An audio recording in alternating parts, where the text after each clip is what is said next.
Hello friends, Jai Shri Swaminarayan. In this video, we start our new exercise 6.3. Okay, so let's start it with question number 1. First of all, read this question here. What could be the possible ones digit of the square root of each of the following numbers? What could be the possible ones digit? Ones that means unit digit, last digit.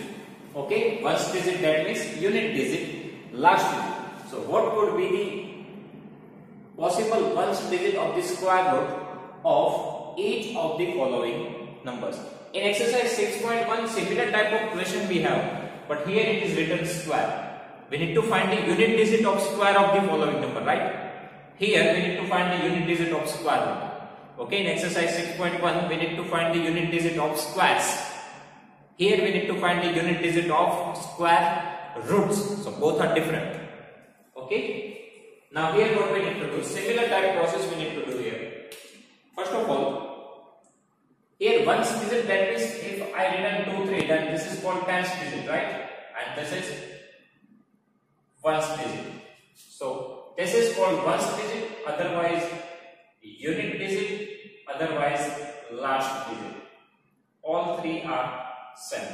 Ones, unit and last digit. Now for finding out the unit digit, what we need to do? That means here what is the actual equation?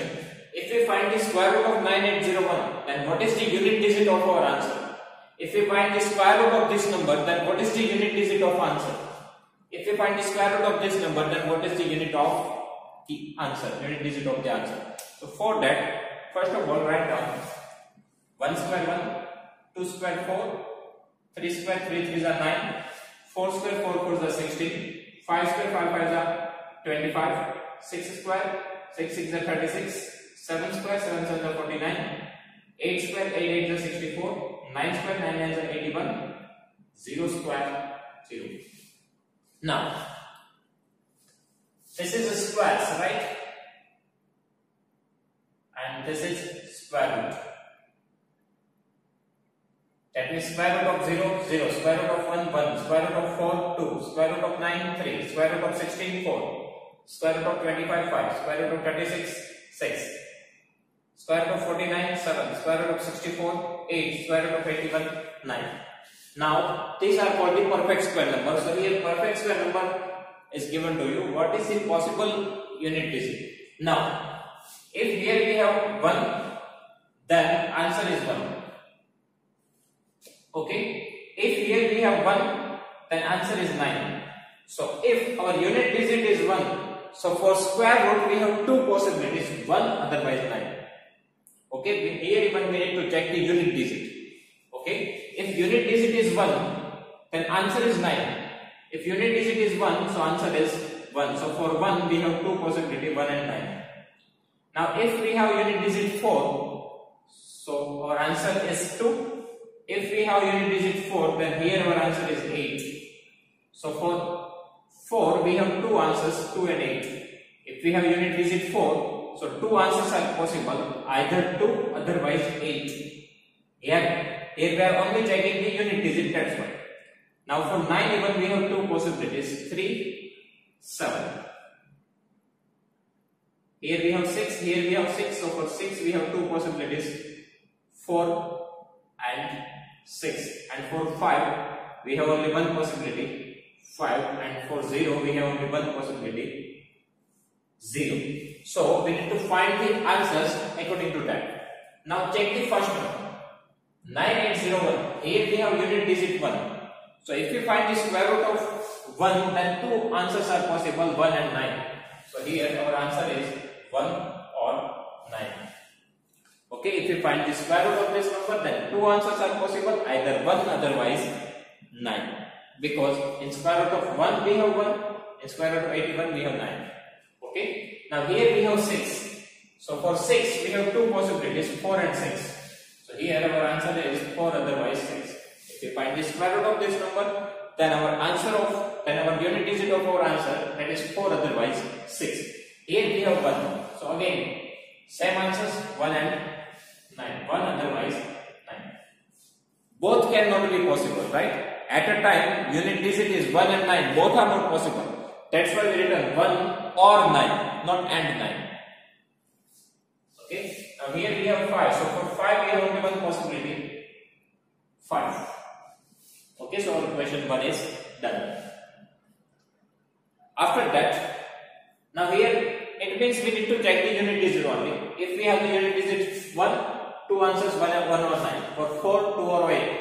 For 9, 3 or 7. For 6, 4 or 6. For 5, 5, 0, 0. So these things we need to follow it. Now question number 2. Without doing any calculation,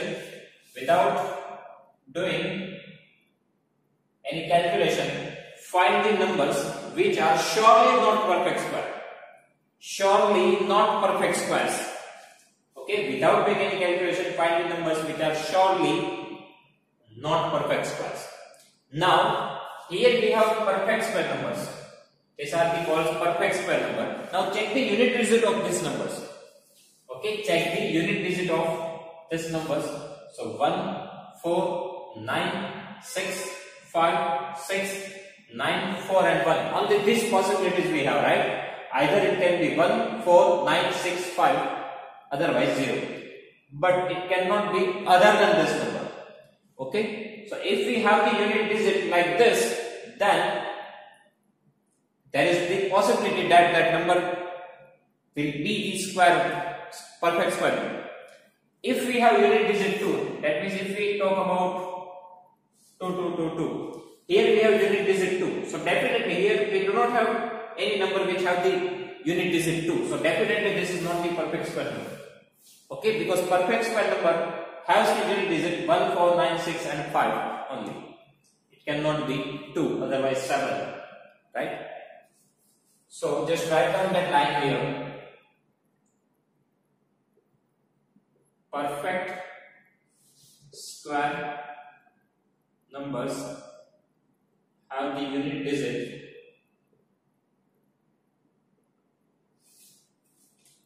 1, 4, 5, 6 and 9, otherwise even number of zeros, right? Otherwise even number of zeros. Okay, for 0 we have even number of 0 in perfect square number, right? 10 square 100. So here we have even number of 0, 2 zeros. It cannot be odd number of zeros. Now check the numbers here. Here we have unit digit 3. Here we have unit digit 3. So 3 cannot be the unit digit of perfect square number, right? So surely we can say that this is not the perfect square number. Okay. Here we have 7. So this is even not possible. So surely this is not the perfect square number. Here we have 8. 8 is also not there, right? 8 cannot be the unit digit of perfect square number. So here even our answer is no. Definitely this number is not perfect square number. And here 4, 4, 1. So 1 is there, right? 1 can be the unit digit of perfect square number. So here yes. Because here we have unit digit 1. So we just need to check the unit digits. If we have the unit digit 1, 4, 9, 6, 5, 0, then yes. Otherwise, no. Okay. So in this way we can find the answers. Now question number 3.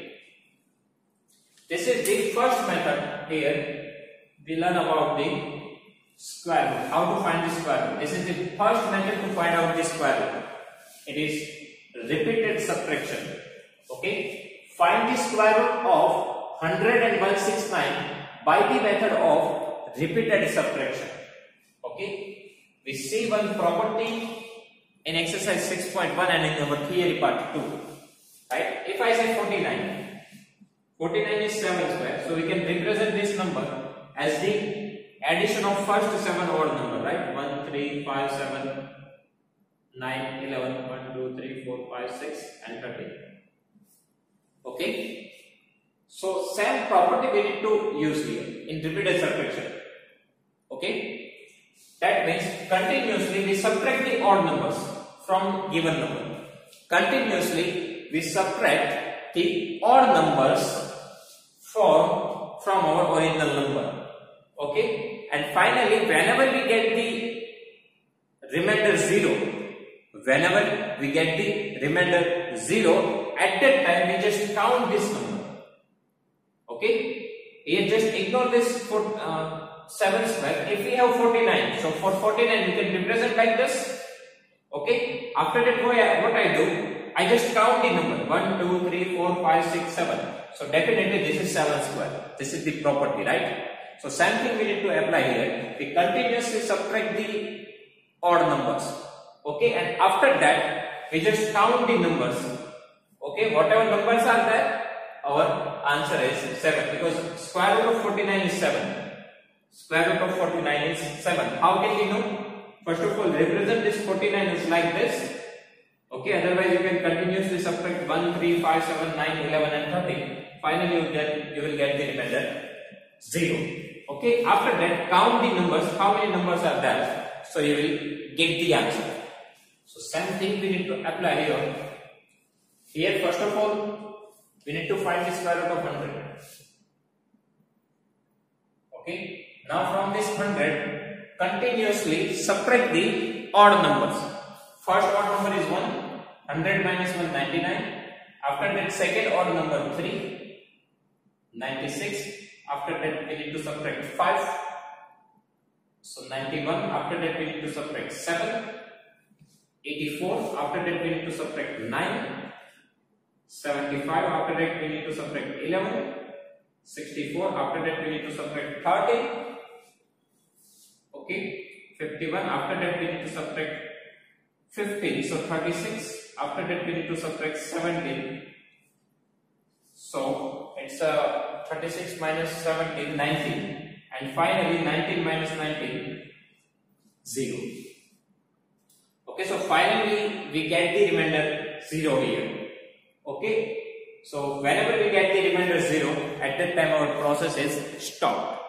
So now count how many odd numbers you subtract here. Now count the number of odd numbers. So here this is first odd number, second odd number, third odd number, fourth, fifth, sixth, here seventh odd number, eighth odd number, ninth and finally 10th odd number. So total 10 odd numbers we have, so our answer is 10. In this way we can find the answer by using the repeated subtraction. Okay, we need to start with the 1, we continuously need to subtract the odd numbers. Whenever we get the remainder 0, our process is stopped, and count how many numbers, how many odd numbers you subtract here. That is the answer. Alternately, what we do here, we can represent this 100 by 1 plus 3 plus 5 plus 7 plus 9 plus 11 plus 13 plus 15 plus 17 plus 19. Total 10 numbers are there, so it is 10 square. That means square root of 100 is 10. Okay, now our second question, we need to find the square root of 169. Okay, so from 169, first of all subtract 1, after that 3, after that 5, after that 7, after that 9, after that subtract 11, after that subtract 13, after that subtract 15, after that subtract 17, after that subtract 19, after that subtract 21, after that subtract 23, so 28 minus 23, 25, and finally 25 minus 25, 0. So here we will get the remainder 0. So continuously odd numbers we need to subtract here. First of all 1, then 3, then 5, then 7, then 9, then 11, then 13, then 15, then 17, then 19, then 21, then 23, and 25. 5. Now count the numbers 1, 2, 3, 4, 5, 6, 7, 8, 9, 10, 11, 12 and 13. Total 13 numbers are there. So answer is 13. Okay, and we already know that square root of 100 is 10 and square root of 169 by 13. But this is the method of repeated subtraction. Okay, students, here we have one big disadvantage. What is that? If our number is too big, like 1024. If you want to find the square root of 1024, then answer is 32. So total 30 times you need to do this process. Total 32 steps are there. So if our number is big, then repeated subtraction process is too lengthy. It is only used for the small numbers. Second thing, it is only used for the perfect square number.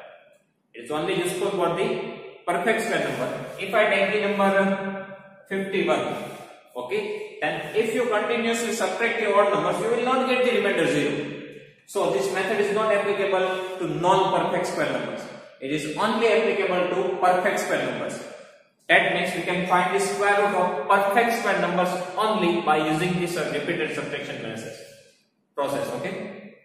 Now by using the repeated subtraction method, we can find only the square root of small numbers. Okay. So two big disadvantages are there. This method is only applicable to perfect square numbers, and second, this method is only useful for these small numbers. Okay. So in general, we do not use this method. Generally, okay. Generally, we use the perfect prime factorization method and log division method. Okay. So here, if you have any doubt in this method, so please write down in comment section. I will give you the answer. Okay.